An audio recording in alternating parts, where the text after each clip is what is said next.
کیجئے سب شجر کاری، کیجئے سب شجر کاری، دین و دنیا کے فوائد ہیں لیے یہ شجر کاری، پیارے آقا اور صحابہ نے بھی کی ہے شجر کاری۔ الحمدللہ رب العالمین والصلاة والسلام علی سید الانبیاء والمرسلین، الصلاة والسلام علیک یا رسول اللہ وعلی آلک واصحابک یا حبیب اللہ، الصلاة والسلام علیک یا نبی اللہ وعلی آلک واصحابک یا نور اللہ۔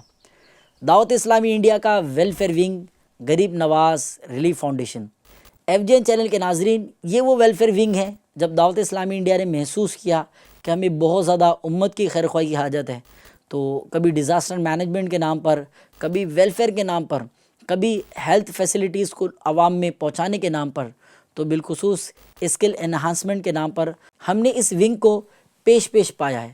جی ہاں، یہ ویلفیئر ونگ بڑی تعداد میں پلانٹیشن بھی کر رہا ہے، اسی کے ساتھ ساتھ بڑی تعداد میں نئے اربن فارسٹ بھی بنا رہا ہے۔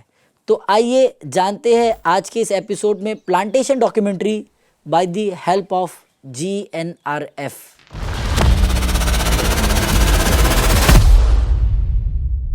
یوں تو دعوت اسلامی انڈیا 2018 کی آخر سے پلانٹیشن شروع کر چکی تھی، لیکن ظاہر ہے جب کوئی پروجیکٹ مارکیٹ میں آتا ہے تو اس پر ورکنگ کرنے کے لیے کئی اینگل سے اس پر سوچا جاتا ہے، چونکہ ان دنوں یہ ہاٹ ٹاپک جو ہے وہ بالکل بریڈ اور بٹر کی طرح جو ہے عوام میں گونج رہا تھا، پہنچ رہا تھا۔ تو کوشش یہ کی گئی کہ اس ٹاپک کو پہلے لوگوں میں سمپلیفائی کیا جائے، لوگوں میں اس کی اویئرنیس لائی جائے۔ تو اس کی اویئرنیس کے لیے قبلہ شیخ طریقت امیر اہل سنت نے رسالہ درخت لگائیں ثواب کمائیں یہ عوام الناس کو دیا، جس میں پلانٹیشن کے ریگارڈنگ بہت سارے فائدے، بہت پیاری احادیث مبارکہ اور شریعہ کمپلائنسز یعنی شرعی رہنمائیاں بھی تھیں کہ وقف کی جگہ پر پلانٹیشن کرنا یہ کیسا ہے اور اپنی جگہ پر پلانٹیشن کرنے کے کیا فوائد آپ اور میں پا سکتے ہیں۔ تو اگر آپ نے اس رسالے کو اب تک نہیں پڑھا تو میں ریکویسٹ کروں گا کہ دعوت اسلامی انڈیا کے پبلشنگ ڈپارٹمنٹ مکتبۃ المدینہ سے اس رسالے کو ضرور حاصل کریں، خود بھی پڑھیں اور دوسروں تک بھی یہ رسالہ ضرور شیئر کریں۔ اب آتے ہیں غریب نواز ریلیف فاؤنڈیشن کی ورکنگ پر۔ 2022 کے پلانٹیشن سے ہی دعوت اسلامی انڈیا کے اس ڈپارٹمنٹ نے بڑی تیزی کے ساتھ جو ہے وہ گرو کرنا شروع کر دیا۔ 2023 میں بڑی تعداد میں پلانٹیشن کا سلسلہ رہا اور ان دنوں بھی ہزاروں کی تعداد میں پلانٹیشن کیا گیا۔ ایک رپورٹ کے مطابق 2022 میں تقریباً 88,000 پلانٹس پورے ملک عزیز ہندوستان میں لگائے گئے اور نعرہ یہی تھا، پودا لگانا ہے اور درخت بنانا ہے۔ اب ان پودوں کو درخت بنانے کے لیے ایک پلان لایا گیا جسے کہتے ہیں پلانٹ وزٹ ڈیز، یعنی جو پودے ہم نے لگائے تھے ان کو سپٹمبر، اکتوبر، نومبر کے منتھ میں ان کا وزٹ کیا جائے۔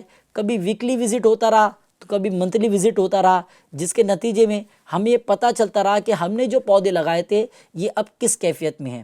ایئر 2023 میں پھر اسی کام کو ریپیٹ کیا گیا اور وہاں بھی 1 جولائی سے لے کر 10 جولائی تک پلانٹیشن کا سلسلہ رہا، اور اس پلانٹیشن مہم میں بھی کوشش یہ کی گئی کہ بڑی تعداد میں پلانٹیشن لگائے گئے، اور یہ الحمدللہ عز و جل 1 لاکھ سے زیادہ پودے اس ایئر میں بھی لگائے گئے اور مقصد تھا پلانٹیشن۔ اسی سال سپٹمبر 2023 میں یہ پلان بنا کہ صرف تھوڑے سے پلانٹیشن سے شاید کام نہ بنے، ہمیں ضرورت ہے اربن فارسٹ کی، یعنی شہروں میں جنگل بنانے کی اشد ضرورت ہے۔ اس ضرورت کو پورا کرنے کے لیے ہم نے قائم کیے اربن فارسٹ۔ سپٹمبر 2023 میں اربن فارسٹ کا انوگریشن ہوا۔ بھیونڈی نظام پور میونسپل کارپوریشن کا اس میں پورا ساتھ رہا، اور گورنمنٹ آف انڈیا کے اس میونسپل کارپوریشن کی مدد سے بھیونڈی دیوان شاہ کے قریب تالاب کے پاس یہ پلانٹیشن کیا گیا اور یہاں پر اربن فارسٹ کا نیو رکھا گیا۔ اربن فارسٹ بیسیکلی اس مقصد کے تحت بنائے جاتے ہیں کہ گارڈن سے ان میں پلانٹیشن زیادہ ہوتے ہیں۔ جس طرح سے گارڈنز کے اندر ایک پودا 5 فٹ یا 6 فٹ پہ لگایا جاتا ہے، لیکن اربن فارسٹ میں یہ پودے جو ہے بالکل 1 یا 1.5 فٹ کے فاصلے پہ لگائے جاتے ہیں۔ اس کا مقصد یہ ہوتا ہے کہ سیم روٹ پریشر کے ساتھ بڑی تعداد میں یہ زمین سے نیوٹریشن حاصل کریں اور یہ پودے تیزی کے ساتھ کمپٹیشن میں ایک دوسرے کے درخت بنے۔ اور یہ درخت اتنے تیزی کے ساتھ بنتے ہیں کہ ان کی گروتھ سال بھر میں 8 فٹ سے بھی زیادہ کی ہوتی ہے۔ ہم نے جو اربن فارسٹ بھیونڈی میں قائم کیا ہے، اس میں اب تک تقریباً 4000 سے زیادہ پیڑ لگائے جا چکے ہیں، اور مزید 4000 پیڑ لگانے کا اس بار ہدف ہے، اور کوشش بھی یہی ہے کہ اس میں زیادہ سے زیادہ ورائٹیز کے پیڑ لگائے جائے تاکہ گھنا ماحول یہاں قائم ہو، اور اطراف کی ہوا بھی صاف ستھری ہو، اور قریب اگر کوئی سوائل یا واٹر پولیوشن ہے تو اس کو بھی بالکل ختم کیا جا سکے۔ تو کوشش رہی کہ اربن فارسٹ کو اس طرح سے ڈیولپ کیا جائے کہ زیادہ تعداد میں یہاں پیڑ موجود ہوں، جس کے نتیجے میں کئی طرح کے پولیوشن پہ کنٹرول کیا جائے اور بڑی تعداد میں آکسیجن جو ہے سراؤنڈنگ میں سپریڈ کی جائے۔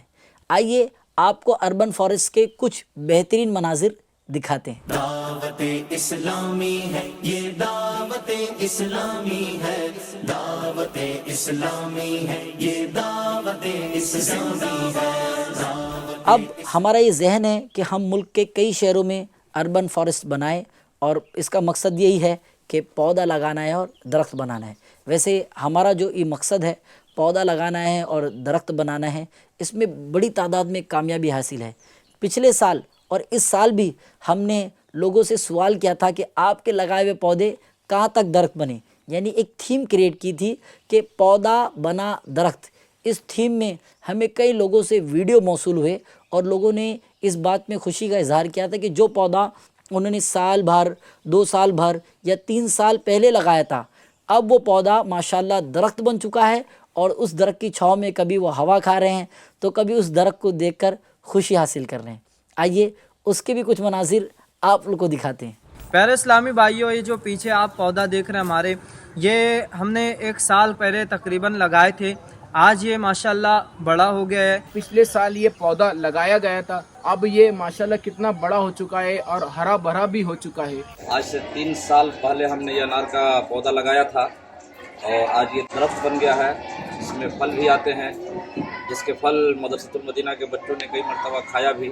غریب نواز ریلیف فاؤنڈیشن کے تحت پچھلے سال میں نے اس پیڑ کو لگایا تھا، الحمدللہ آج 1 سال ہو گیا، اور ماشاءاللہ اس طرح پیڑ جو ہے اتنا بڑا ہوا ہے۔ اور پودا لگانا ہمارا ایک بہت اہم کردار ہے، سنت نبی صلی اللہ علیہ وسلم بھی ہے۔ تو GNRF کا یہ نعرہ ہے، پودا لگانا ہے، درخت بنانا ہے۔ تو ناظرین، کیا خیال ہے؟ پودا لگانا ہے اور درخت بنانا ہے۔ اس مہم میں آپ دعوت اسلامی انڈیا کے welfare wing Gharib Nawaz relief foundation کا ساتھ دیجیے، اور آپ تمام کو بھی میں ریکویسٹ کروں گا کہ اس ونگ کا آپ حصہ بنیں۔ کوشش کریں کچھ نہ کچھ پلانٹیشن بھی کریں، جولائی میں بھی کر سکتے ہیں، اگست میں بھی کر سکتے ہیں، سپٹمبر میں بھی کر سکتے ہیں، لیکن یاد رکھیے پلانٹیشن کرنا بند نہیں کرنا ہے، کیونکہ پلانٹیشن آج ہمارے معاشرے کی بہت اہم ضرورت ہے۔ اور یاد رکھیے کہ آپ پلانٹیشن کریں گے تو آنے والی جنریشن ان کے تمام فائدوں سے مستفیض ہوں گی۔ ہمارے بڑوں نے پلانٹیشن ہمارے لیے کیا تھا، آئیے ہم پلانٹیشن کرتے ہیں ہمارے آنے والے کل کے لیے۔ اللہ پاک ہمارے وطن عزیز ہندوستان کی خیر فرمائے، عافیت عطا فرمائے، اور خوب ہریالی خوشگوار ماحول ہمارے ملک کا مقدر بنائے۔ آمین یا رب العالمین۔ صلو علی الحبیب صلی اللہ تعالی علی محمد صلی اللہ تعالی علیہ وآلہ وسلم۔ کیجئے سب شجر کاری، کیجئے سب شجر کاری، دین و دنیا کے فوائد ہیں لیے یہ شجر کاری، پیارے آقا اور صحابہ نے بھی کی ہے شجر کاری۔